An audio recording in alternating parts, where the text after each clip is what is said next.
नमस्कार मित्रों, स्वागत है आपका इस यूट्यूब चैनल पे। 69,000 शिक्षक भर्ती को लेकर एक बहुत बड़ी खबर है। खबर इसलिए बड़ी है क्योंकि दोनों पक्षों के लिए ये खबर एक अच्छी है, खासकर उन लोगों के लिए जो लोग फ़िलहाल शिक्षक हैं।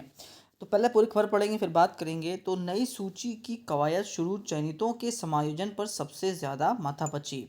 दोनों पक्ष ना हो प्रभावित, इस पर फोकस करके हो रहा है काम।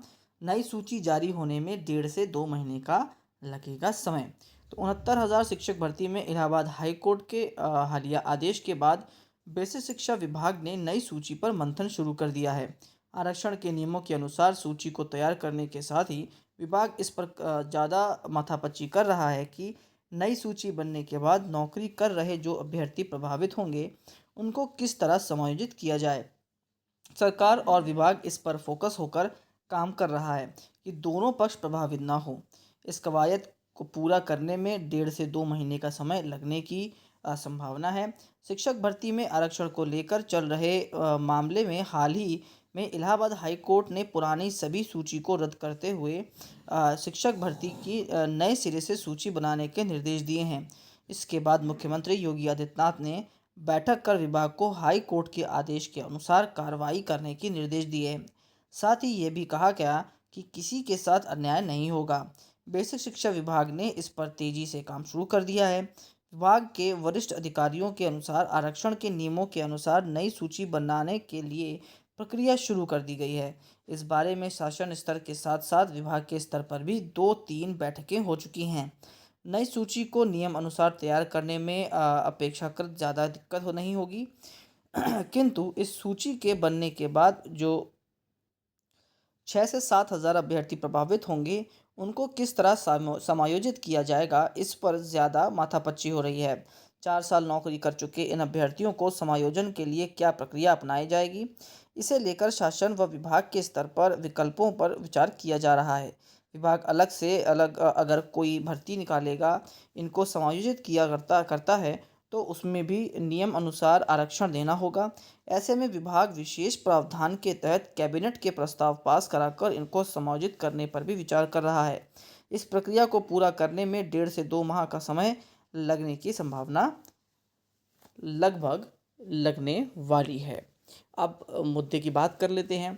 तो देखिए, जो भी ये 6-7 हज़ार बच्चे अफेक्टेड होंगे, इनको डायरेक्ट एंट्री देना पॉसिबल नहीं है, क्योंकि किसी भी एक वर्ग के बच्चों को डायरेक्ट रख लेना ये संविधान के तहत नहीं आता। आपको अगर याद हो तो एक शायद अखिलेश यादव जी के समय की एक पुलिस भर्ती में ज़्यादातर ओबीसी कैंडिडेट को रखने की वजह से वो भर्ती रद्द कर दी गई थी और फिर से नई सूची बनाने के आदेश दिए गए थे, अगर आपको याद हो। तो ऐसा ही कुछ मामला यहाँ पर भी है। यहाँ पर भी अगर एक वर्ग की बात करें, सामान्य वर्ग की, तो जहाँ पर कहा जा रहा है कि सामान्य वर्ग के बच्चे ज़्यादा हैं और ओबीसी का जो आरक्षण है या फिर जो बाकी आरक्षण के बच्चे हैं उनको सीट्स नहीं मिल पाई, जिसको सरकार ने कहा था कि ओवरलैपिंग की वजह से ऐसा हुआ है, डबल आरक्षण मिलने की वजह से हुआ हो। लेकिन अब कुछ भी रहा हो, डबल बेंच के आदेश के बाद ये साफ बात हो चुकी है कि सरकार सुप्रीम कोर्ट नहीं जाएगी, अर्थात वो इसी आदेश के अनुसार अब सूची को बनाएगी। लेकिन ये 6-7 हज़ार बच्चे हैं, इनको समायोजित करना कोई छोटी मोटी बात नहीं है। अब एक विशेष प्रावधान की ओर बात की जा रही है। अब इस विशेष प्रावधान के बारे में कोई भी इसलिए नहीं जानता क्योंकि ये इतना विशेष है, क्योंकि इसका इस्तेमाल कभी किया ही नहीं गया है और किसी भी राज्य में या कहीं पर भी आपने ऐसा होता सुना नहीं होगा। तो देखने वाली बात यह है कि ऐसा कौन सा विशेष प्रावधान है जिसको लेकर प्रदेश सरकार आने वाली है और सभी बच्चों के हित की बात करेगी। प्रावधान कैसा होगा, क्या होगा, वो देखने वाली बात इसलिए है क्योंकि अगर उसमें भी कुछ गड़बड़ होगी तो बच्चे कोर्ट तो अवश्य जाएंगे। तो देखना है अब कि सरकार के पास क्या विकल्प बचते हैं।